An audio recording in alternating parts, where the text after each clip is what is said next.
দয়া করে একটা জিনিস আমি বলি, ডাক্তার হওয়ার পরে কখনো দাসত্ব করবেন না। নিজের সত্তা এই জিনিসটাকে সবসময় মনে রাখবেন, আল্লাহকে ভয় পাবেন।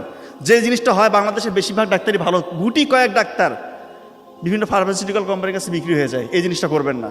দয়া করে অযাচিত ওষুধ লিখবেন না, ওই তাদের সাথে ডিলিংস এটা করবেন না, অযাচিত কোনো ইনভেস্টিগেশন দিবেন না। আমাদের বেশিরভাগ রোগী হচ্ছে গরিব রোগী, তাদের দিকে দেখবেন আল্লাহ তাআলা আপনার রিজিক বাড়ায় দিবে। এই কথাটা মনে রাখবেন। কখনো মানে মনে করবেন যে এই যে আমি একটা ইনভেস্টিগেশন লিখে দিলাম এখান থেকে পার্সেন্টেজ পাবো, এই কাজটা করবেন না ভাই। আর একটা কথা মনে রাখবেন, আপনাদের কাছে যে রোগীরা আসে তারা কিন্তু ওই সময় তাদের মনটা থাকে নরম। যখন আমাদের কাছে রোগীরা আসে তার মন থাকে নরম, নরম মনে দাগ কাটা কিন্তু সহজ।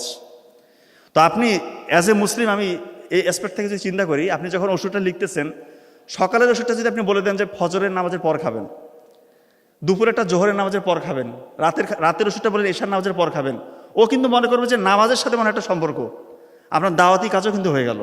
চিন্তা করেন, আপনি একই জিনিস সকালে ওষুধটা সে ফজরের পর খাচ্ছে, সে মনে করবে নামাজ পড়তে হবে, নামাজের সাথে সম্পর্ক আছে, আপনি দাওয়াতি কাজও হলো, সে তার আপনার ট্রিটমেন্টও হয়ে গেল ইনশাআল্লাহ। সো এই জিনিসগুলো আপনাকে মাথায় রাখতে হবে। আর একটা জিনিস আমি বলি, রোগীর সাথে খারাপ ব্যবহার করবেন না, চেষ্টা করবেন হাসি মুখে ওনাকে বিদায় করেন।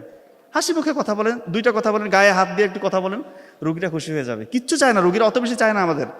আর একটু সমস্যা তো হয়, দেখা যায় আমাদের নিজেদেরও কিন্তু একটু গাফিলতি থাকে, কাউন্সিলিংয়ের অভাব। যে সমস্যাগুলো ক্রিয়েট হয়, এই যে রোগীর সাথে ডাক্তারদের যে একটা সম্পর্কের মধ্যে মাঝে মাঝে ক্লাস তৈরি হয়, এটা কিন্তু কাউন্সিলিংয়ের একটা অভাব আছে। তো এই জিনিসটা মাথায় রাখবেন, যখন এরকম কোনো সিচুয়েশন ক্রিয়েট হবে আপনার চেষ্টা করবেন প্রথমে একটু কাউন্সিলিং করে নেওয়ার। আর সবসময় নরম মনে যেহেতু দাগ কাটা সহজ, আপনার চেষ্টা করবেন দিনের প্রচারটা হয়ে যাবে ইনশাল্লাহ, আপনার ইহকালও কামিয়াব হবেন, পরকালও ইনশাল্লাহ সফল হবেন।